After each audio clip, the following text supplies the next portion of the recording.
Guilty ang hatol kina ACT Teachers Party List Representative Franz Castro at dating Bayan Muna Representative Satur Ocampo para sa kasong child abuse. Si Castro naging emosyonal nang malaman ang desisyon ng korte pero lalaban daw siya.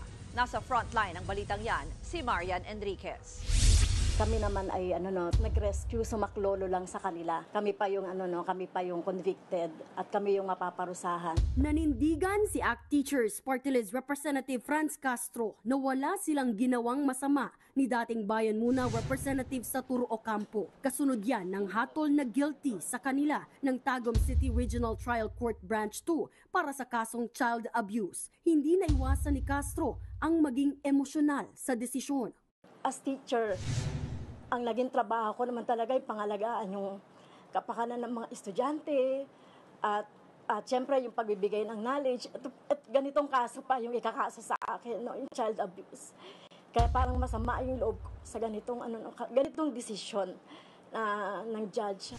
Nag-ugat ang kaso sa Solidarity Mission sa Salugpongan School sa Talaingod, Davao del Norte noong November 2018 kung saan inimbitahan sina Castro at Ocampo. Tumawag daw sa kanilang mga guro ng Lumad School para magpasaklolo dahil hinaharas umano sila ng mga alamara o paramilitary group sa lugar. Dito na inakusahan ng grupo ni Castro na tumangay umano sa 14 na estudyanteng Lumad sa naturang misyon. Wala raw kasulatan na pumayag ang mga magulang ng mga estudyante nang sumama kina Castro at Ocampo. Sa parehong taon, inaresto sina Castro at Ocampo pero nakalaya sila matapos magpiyansa. Giit nila, hindi nila dinukot ang mga bata, kundi sinagip nila ang mga ito. At any rate, we deny all of the allegations. Yung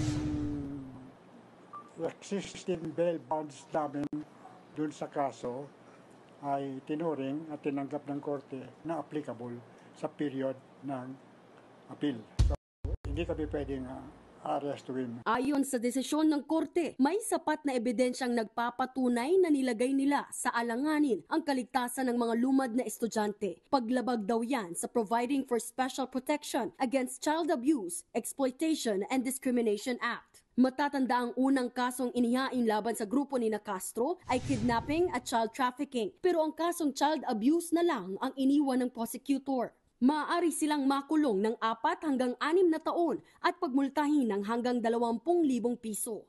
Sa kabila ng pagsubok, hindi raw ito makaaapekto sa desisyon ni ACT Teachers Party List Representative Franz Castro na tumakbo sa pagkasenador sa midterm elections sa susunod na taon.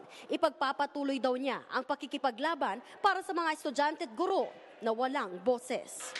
Iaapila naman ng kampo ni Castro ang desisyon ng korte. Maghahain din sila ng motion for reconsideration. Taharapin namin ito, hindi kami magtatago, hindi namin iiwasan ang batas. Kaya lalaban po kami dito sa naging desisyon hanggang sa Supreme Court.